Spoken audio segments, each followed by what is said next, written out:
Hello and welcome to CIEE's pre-departure presentation for our Teach in South Korea program.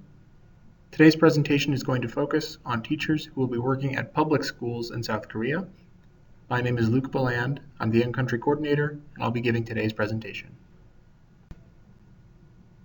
Let's take a quick look at some of the topics we're going to cover today. What to bring, what might be better to buy in South Korea, what to expect for electricity, phones, and money, how health insurance is going to work, what your first day and week and month might look like. We'll talk about meeting people, and then we'll talk about some cultural aspects, eating and drinking culture, workplace culture. We'll talk briefly about language and communication, and then we'll have time for questions. You can see my picture in the lower right. You can also see Brad Brennan, who is our in-country representative. He's going to be an important contact for you, your first stop for support after you arrive in South Korea. Packing. Some people forget that Korea has seasons just like the United States. We encourage teachers to pack for all 4 seasons, including winter, although it is easy to find all-season clothes to buy in South Korea once you arrive. Bring a towel, just in case your apartment doesn't come with one.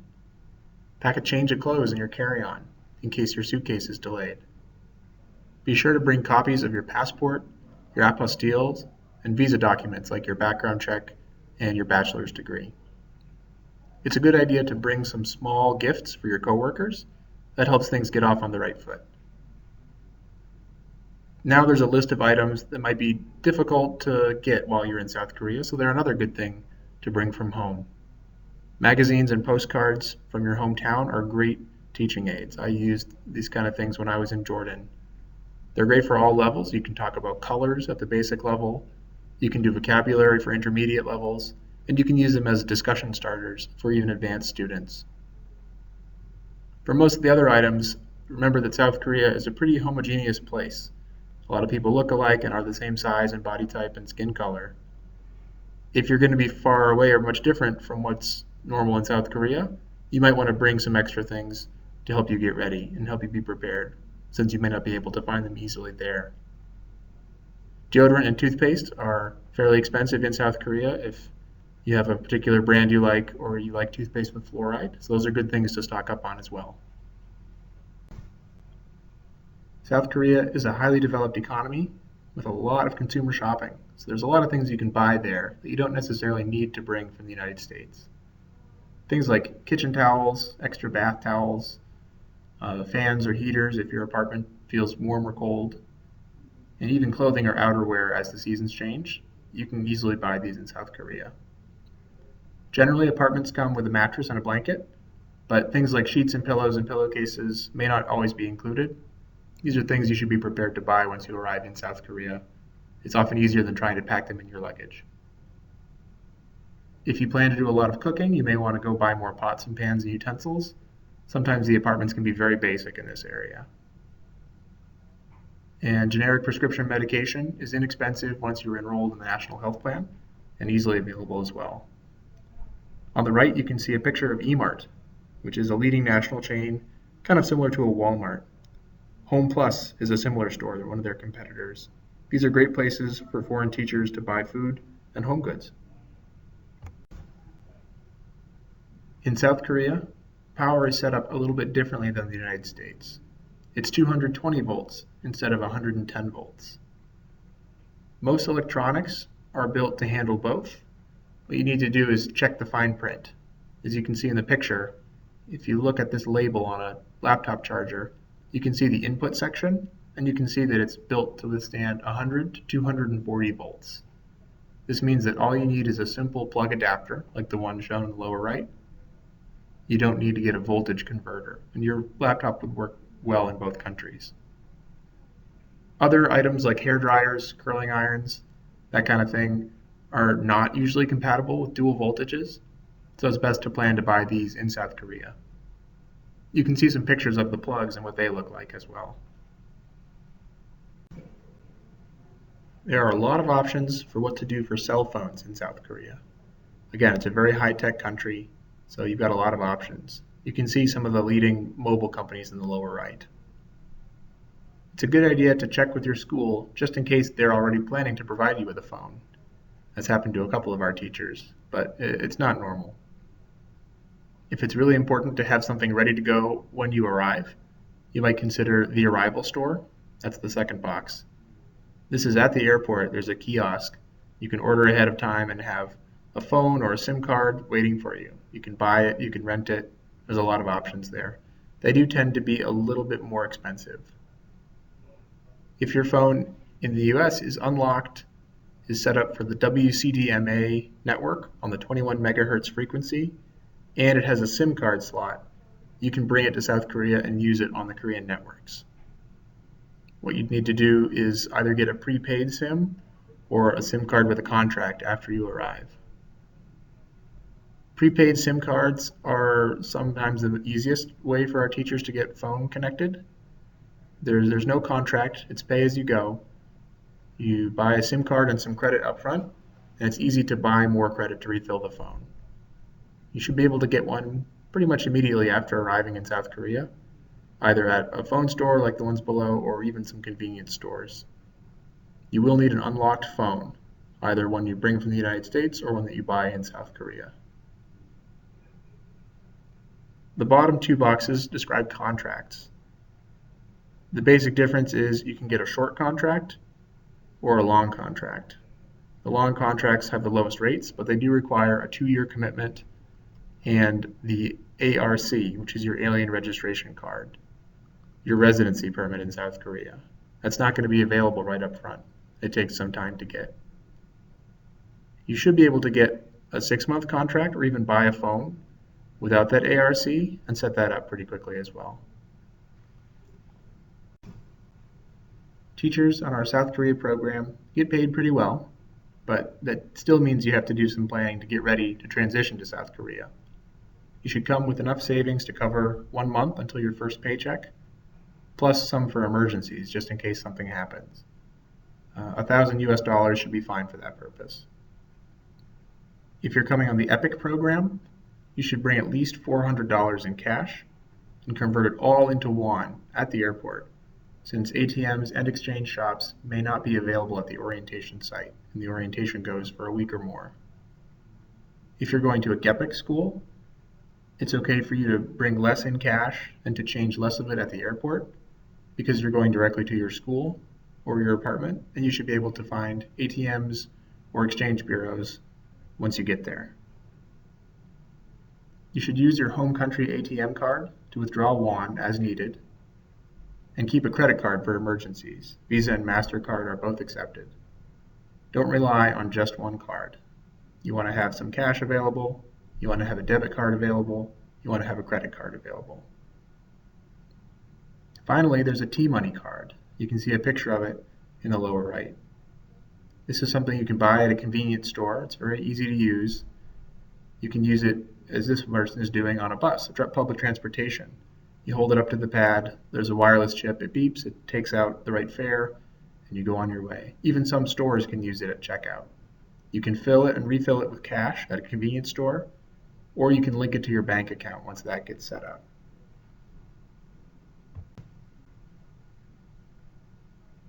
Teachers on our South Korea program also have a really good deal as far as health insurance. As you can see on this slide, you're protected by 2 layers of health insurance. We'll start on the left.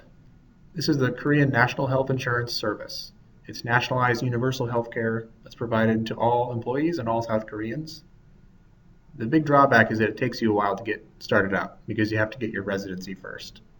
So it's not something you're going to be able to use for the first 3 or 4, maybe 5 weeks of your time in South Korea.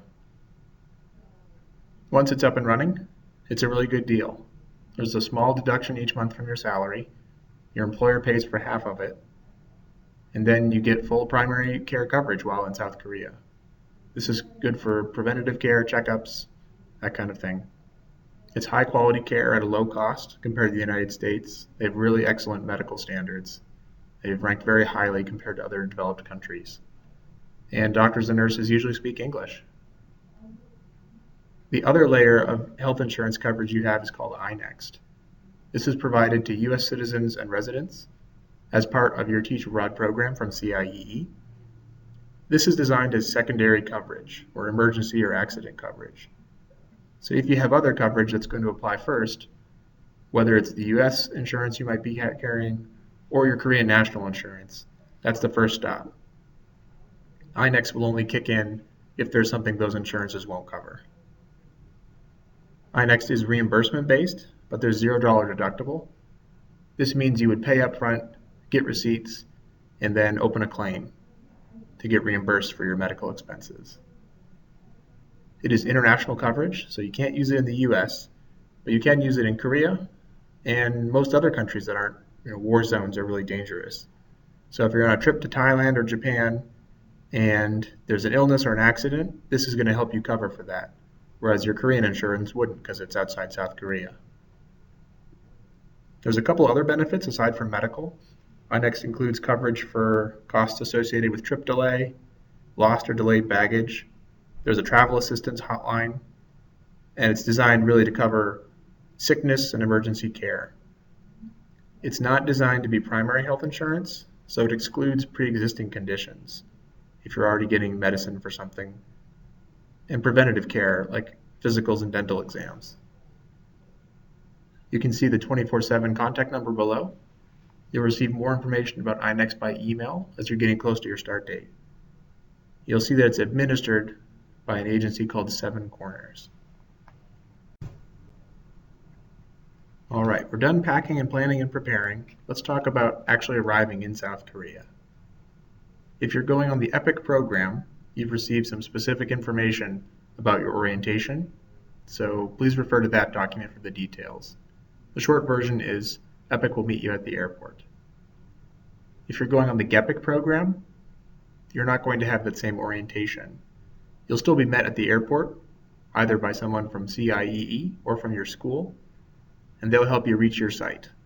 If it's really close to the airport, they might just drive you there.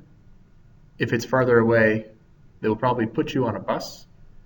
The bus will take you to the city where your school is located, and then another person from your school will meet you at the bus depot and take you to your final destination. If you're having trouble meeting up with representatives, please go to the airport information desk and ask them to help you call our in-country representative or the EPIC contact indicated on your instructions.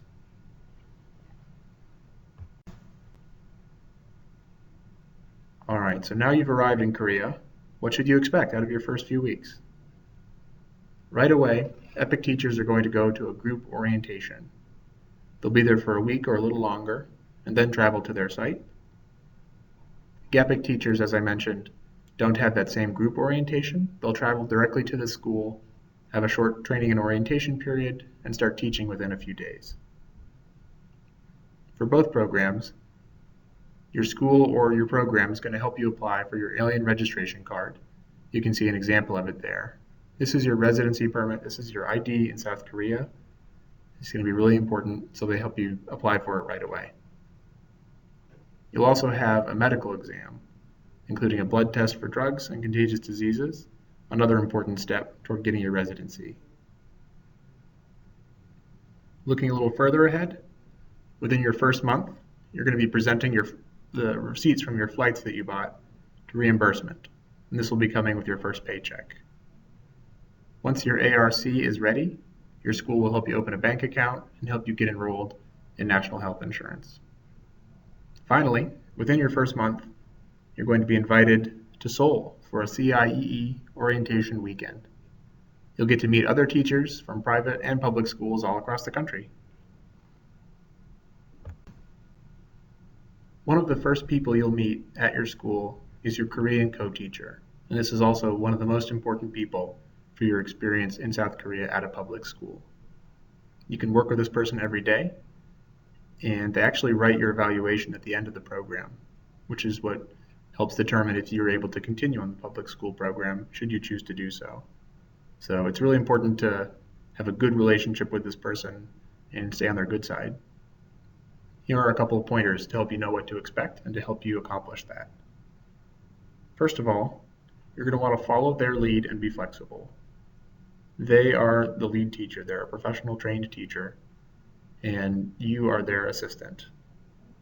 Of course, your exact distribution of responsibilities is going to vary.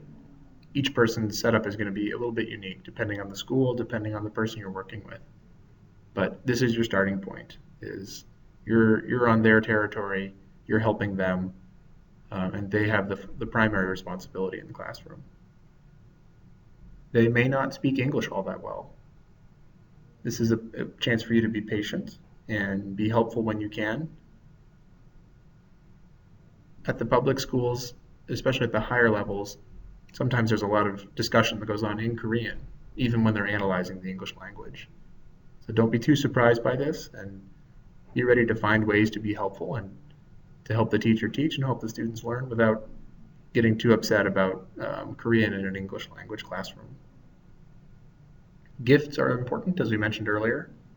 The co-teacher is your most important contact, so if you're going to get a larger gift, get it for them. And maybe just get small gifts like candy for some of the other people in your department. It's good to have some when you first arrive, and also when you come back from any vacation travel. Finally, your co-teacher is not only your co-worker, but they're also a really important source of information for you. We'll talk about this a little more later on, but they are going to be the person who's most often telling you about important information about upcoming schedules, events, plans, etc. Bottom line, this is the most important person in your life at a Korean public school, so invest in that relationship. For the next few slides, we're going to talk a bit about culture. This might seem a little bit abstract, but we feel it's a very important part, both of what you're hoping to learn from this experience, but also how to help you have a successful experience. There's some really deep cultural differences between South Korea and, say, the United States.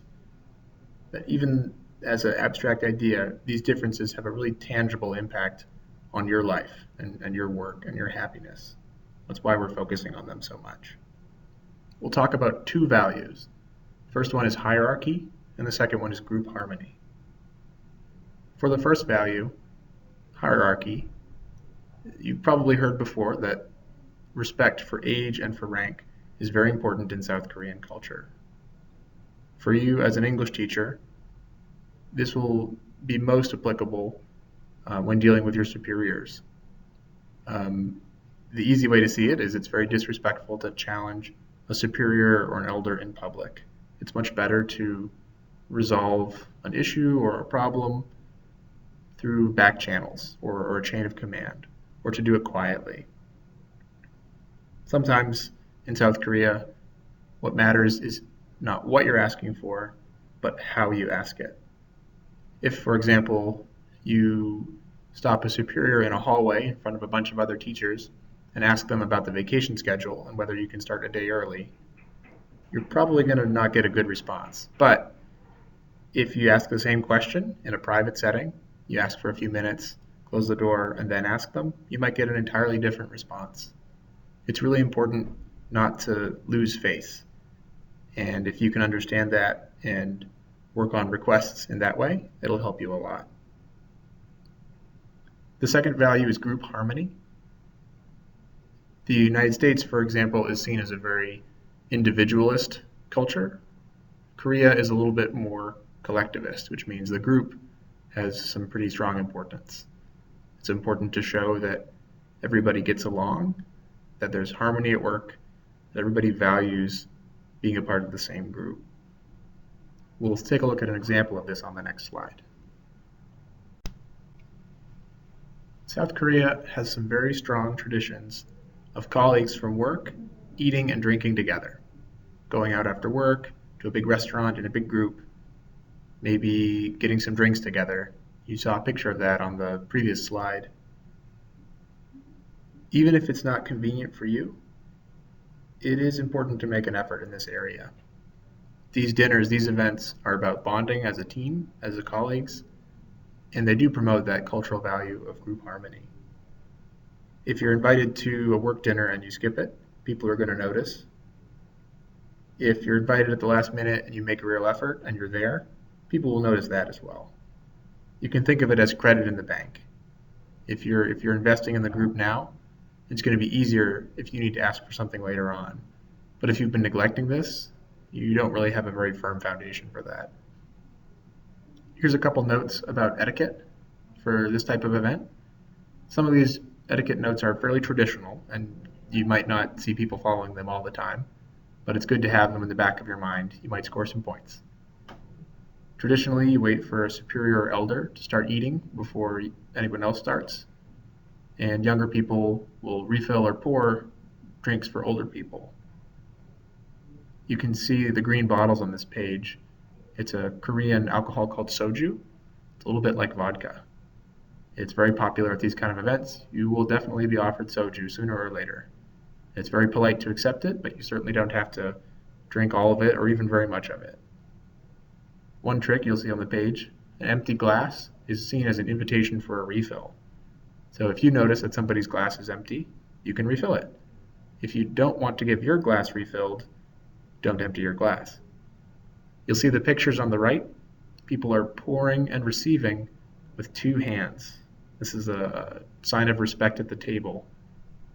You'll see the person on the top isn't really using both hands, but they're still using one hand to almost support their arm. It's a symbolic gesture and will be very polite. You'll probably see people doing it in Korea. And finally, it's impolite to stare right at somebody while you're taking a shot or taking a drink. It's seen as challenging and rude. You'll see people kind of look off to the side or look down while they're drinking to avoid doing that. Here are a few more notes about work culture at public schools. For communication, foreign teachers are not usually included in planning or even in planning meetings. And you might learn about things last minute or from other teachers, especially from your co-teacher. This might seem annoying or strange, but it's very normal. The schools seem to think that they're doing a favor by getting everything decided quickly in Korean language that all the teachers can understand. In effect, the foreign teachers have a little bit less responsibility since they don't have to worry about working on the plan. And they're mostly responsible for receiving the results of the decisions and then working them out in their classrooms. It's important for teachers to be flexible. Regardless of where you are, sooner or later plans will change and things will happen on short notice. This was something I struggled with when I was teaching abroad, and it will definitely happen to you. So just keep that in the back of your mind, that the easier it is for you to smile and pivot on your heel and change your plan and go along with the flow, the happier you'll be. It'll work out well for your students, and you'll have a good relationship with your coworkers. Flexibility is one of the most important skills that a teacher needs to have. For public schools, the English language skills of the teachers are often not that strong, even some of the English teachers. You might encounter big discussions in Korean in your English class with your co-teacher. That's happened sometimes. For the public schools, not everybody speaks English. It's just a reality of the language situation. Another way this comes up is when other teachers come up to you and ask to proofread assignments or tests or something that's written in English. It might seem like a burden, but if you've got a free period and you're able to do that, again, it's credit in the bank. You're contributing to the community and people will appreciate it. Finally, although there is a summer holiday in South Korea, your summer holiday is going to be a little bit shorter than that.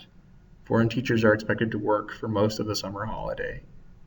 The schools, although the regular classes are off, you can expect intensive classes or summer camps with a different schedule than normal. Speaking of the schedule and vacation, here's a little more information about that. Your school's vacation days are scheduled in advance by the school, and they are not flexible. Public schools usually have 8 to 10 days in the fall and 8 to 10 days in the spring worth of vacation and time off from school. You can expect a long weekend in the winter for the Lunar New Year, which is called Seollal, and one in the fall for Chuseok, which is sometimes called Korean Thanksgiving. For sick days, you should probably check with your school about this. Even if the contract might be a little vague on it, it's good to just find out what's expected there before you get sick so you know how to handle it. Generally speaking, in Korea, employers discourage people from staying home unless they have a really serious illness, and even then a doctor's note is required. Some schools prefer that teachers just come to work and put on a movie and then take it easy and don't do a lot of teaching, rather than staying home, since that would create the need for a substitute. You should check with your school and find out what their expectations are in this area. I am not an expert in Korean food. People tell me it can take a little getting used to, but then once you're used to it, it's delicious and people are sad to go home or they don't have it anymore. There's some good notes on this page for things to try as you're exploring.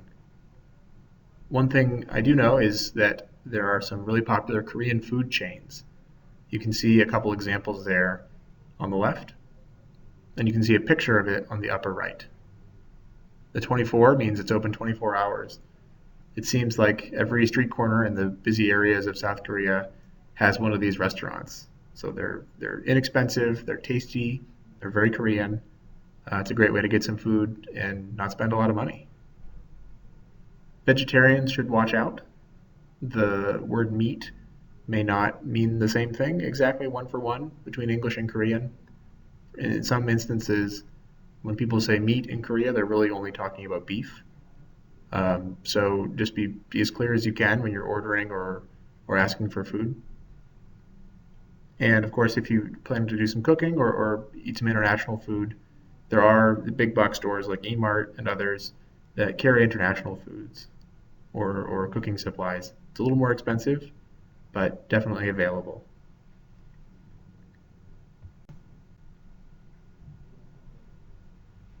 A couple notes about meeting people. Traditionally, a slight bow is customary in Korea when meeting and greeting. The bigger the rank, the bigger the bow. Obviously, this is an older tradition that young people may not care as much about, but it's a good thing to keep in mind when you're meeting either elderly people or important people at work.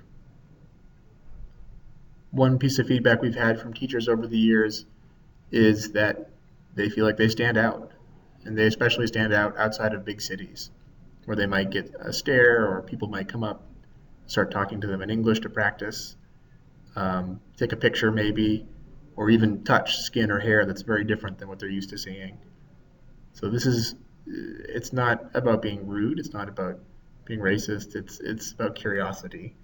And if you take it in that spirit and respond with an open mind and respect, these kind of things are very positive. One other thing that other teachers have recommended is meetup.com. It's a way to find groups with similar interests and find some activities to do in your area. I checked it myself, and there's listings in all kinds of different cities in South Korea. So a good place to start building your social life. Korea has some of the highest internet speeds in the world. It's a very connected country. There's Wi-Fi in a lot of places, which makes people's lives a lot easier as far as communication goes. There's an app called Kakao Talk.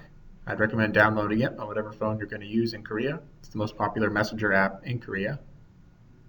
And WhatsApp is a great international chat application, and Skype and other similar applications let you video chat for free, or you can make international calls for a low rate. I know I used it. If people were forgetting about my Skype dates, I could call their cell phone and it would ring, and for 10 cents a minute we could talk on Skype until they actually get to their computer and can open up Skype, and then we chat for free. As far as postal mail, you should just check with your school about the exact address and what's the best place to have things sent to you. I'm also not an expert in Korean language, but I know that you don't need to know it right now, but you're definitely going to learn some while living in South Korea. Lucky for you, Korean language uses an alphabet instead of characters like Chinese. There's 24 letters.